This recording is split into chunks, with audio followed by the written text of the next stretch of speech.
افضل سعر العربيه كهرباء بتمشي 605 كيلو متر في الشحنه، وممكن تعمل بيها عيد ميلاد الاولاد وتغني لهم 2 4 6 8 الله. والعربيه الكهرباء الاكثر مبيعا في السوق المصري بي واي دي سونج بلس فلاج شيب 2025. بي واي دي سونج بلس بتيجي بموتور كهرباء على العجل الامامي بقوه 160 كيلو وات، بيكون جر امامي، بيطلع 218 حصان و330 نيوتن متر، مع سرعه قصوى 190 كيلو متر في الساعه، مع كاميرا اماميه وحساسات اماميه ورادار امامي، لايت بار ضخم ال اي دي بعرض العربيه بالكامل، جواه تفاصيل كتير ونقط صغيره، مع اشارات دايناميك مستمره، فوانيس رفيعه بقطعتين ال اي دي للواطي والعالي، والاشارات بتشتغل مكان الاضاءه النهاريه. العربيه هنا بتيجي ببطاريه 87 كيلو وات بليد باتري اعتماديه جدا، بتمشي 605 كيلو متر في الشحنه الواحده، بس ده حسب الاختبارات الصينيه الخفيفه CLTC، ولو بتمشي سرعات 120 او ازيد ممكن العربيه تدي لك 400 كيلو متر بس في الشحنه. العربيه طولها 4 متر 78 مع قاعده عجلات 2 متر 765 وخلوص ارضي 17 سم تقريبا، شنطه بمساحه 425 لتر، وممكن تتني الكراسي عشان توصل 1440 لتر. تحت الشاشه مكان فتحات التكييف لونها كروم، وتحتها مكان تخزين في مكان شاحن وايرلس بقوه 50 كيلو وات. نقل الحركه هنا شكله شيك جدا، تصميمه عامل زي الكريستال، في الغيارات الدي والار والان، وورا هنا بيكون زرار الباركنج. مساحه الكنبه الخلفيه هنا عملاقه، انا 178 سم، وكمان مساحه رجل تحت الكراسي كبيره، طبعا مساحه راسي عند السقف واسعه جدا. في مسند وسطي للكنبه هنا بيكون فيه 2 كاب هولدر. وزن العربيه هنا 2 طن 85 كيلو، والعربيه دي بتتسارع من 0 ل 100 في 8 ثواني ونص، بس خلونا نعمل تجربه تسارع ونشوفها بتوصل من 0 ل 100 في قد ايه.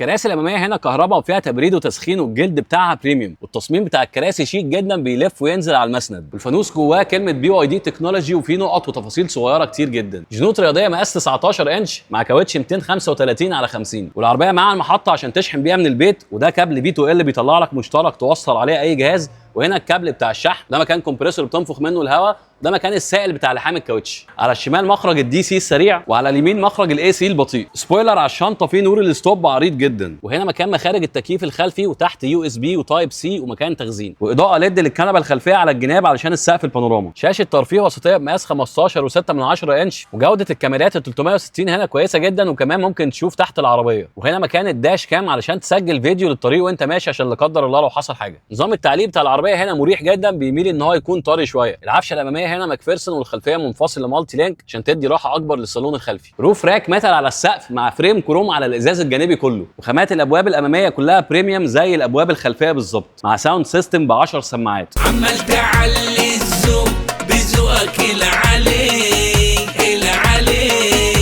شاشه العدادات ديجيتال بمقاس 12 انش و3 وفيها تحت على الشمال المدى بتاع الشحن ونسبه البطاريه فاضل فيها قد ايه، ومن هنا بتجيب العربيه كلها قدامك وتتحكم في كل حته فيها، او تقفل الازاز كل مره واحده او تفتحه كل مره واحده، ومن هنا كمان تقدر تفتح فتحه السقف، ومن هنا ممكن تفتح شنطه العربيه. خامات التابلو كلها هنا بريميوم، من فوق جلد كافيه فيه خياطه، ومن تحت جلد اوف وايت فيه خياطه. على الشمال بيكون زرار الانتظار والركن الذاتي والاوتو هولد، ووراه زرار ستارت ستوب بتاع العربيه، وهنا نظام توفير البطاريه لما تسيب دواسه الكهرباء لارج او ستاندر. اما على اليمين هنا التحكم في التكييف بتاع العربيه والدرايف مودز، وكمان التحكم في المالتي ميديا. عزل العربيه هنا كويس جدا بسبب جوده الخامات، بس مش ممتاز، وده لان الازاز اللي قدامي مش دبل، ازاز عادي. مرايات كهرباء بكاميرات 360 درجه وان اف سي عشان تفتح منه العربيه، والتصميم الشيك ده بيكون وراه 2 كاب هولدر، ومسند العربيه هنا خامته من الجلد وفيه خياطه، ومساحه التخزين جواه كبيره جدا، وتحت الكونسول مساحه تخزين فيها 12 فولت ويو اس بي وميموري كارد وتايب سي. دريكسيون العربيه خامته من الجلد ولونه كافيه في جراي، ومن تحت بيكون دي كات، والدريكسيون بيتحرك في 4 اتجاهات، فوق وتحت وبره وجوه. العربيه دي واخده 5 نجوم في اختبارات اليورو ان كاب الاوروبيه، بيكون فيها 8 اير باجز، 2 قدام 2 في الكراسي و2 في الستاير الجانبيه، وهنا مكان التحكم في التكييف وقوه المروحه واتجاهات الهواء عليك، وفيها التحكم في التبريد والتسخين بتاع الكراسي الاماميه، وكمان تسخين الطاره. والامبنت لايت هنا بتكون من 64 لون، تقدر تعلي الاضاءه وتوطيها او تغير ما بين الالوان زي ما تحب. العربيه دي موجوده عند جي اوتو في وصل الدهشور في الشيخ زايد، لو عايزين تستفسروا عنها ابعتوا لهم على الصفحه وهيردوا عليكم على طول. وكل العربيات الكهرباء هتلاقيها موجوده عند جي اوتو، ولو في عربيه معينه انت عايزها بلون معين هيجيبها لك في وقت قصير جدا. وفوق هنا جراب النضاره والاضاءه بتاعه الصالون الامامي، والتحكم في فتحه السقف والتحكم في ستارت السقف، والشماسات هنا لونها اسود بنفس لون العربيه، وفيها مرايات وفيها اضاءه ليد، ودرج التابلو هنا بينزل بالراحه ومساحته كويسه جدا. انا ماجد جاد وبحاول افرجك على العربيات بطريقه سهله، لو عايز تشوفني مره ثانيه يا ريت تعملي فولو. سلام.